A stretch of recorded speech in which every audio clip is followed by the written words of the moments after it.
छूट गइल ऊ गाँव के बचपन, खेलल कूदल यार हो।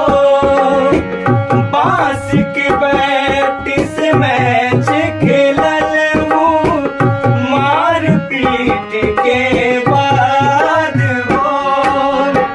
शहर न कबहू ऐसन लागे, शहर न कबहू ऐसन लागे, जैसन लागे गाँव।